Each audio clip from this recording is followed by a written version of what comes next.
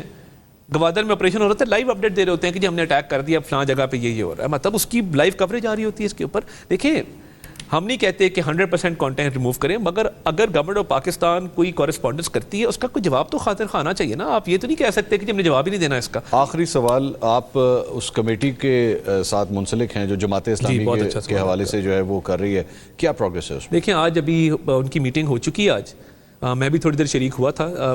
3 بجے آج میٹنگ تھی جس میں امیر مقام صاحب, ڈاکٹر طارق فضل چودھری صاحب, پاور کے ہمارے special secretary, F B R کا ایک نمائندہ. تو امید ہے کہ آج یہ معاملہ جو ہے خوش اسلوبی سے حل ہو جائے گا. 2014 کے اندر ویسے ایک چھوٹا سا صرف کمپیریزن, 2014 میں جب دھرنا ہوا تھا تو آج آپ کے مطابق تو وہ لائے گئے تھے, یہ خود آئے ہیں کہ لائے گئے ہیں؟ نہیں, یہ خود آئے ہیں جی. میں بالکل ایسی ایسپریشنز نہ کاسٹ کرنا چاہتا ہوں, نہ اس میں کوئی حقیقت ہے. پیچھے ٹی ایل پی والے آئے تھے, ان سے بھی ہم نے مذاکرات کیے, ان کو اٹھایا. وہ بھی خود آئے تھے؟ جی وہ بھی خود آئے تھے. ان کا پیلسٹائن کے حوالے سے ایشو تھا اور وہ چلے گئے جب ہم نے وہ معاملات حل کر دیے. تو میں نہیں سمجھتا کہ کوئی لایا جاتا ہے یا کوئی ان کے پیچھے ہے یا کوئی یہ کوئی پریشر ٹیکٹکس ہے. I don't agree with this. یہ آپ کا بیان ہم مطلب سیو رکھیں گے اپنے پاس. ٹھیک ہے طاہر صاحب, بہت بہت شکریہ.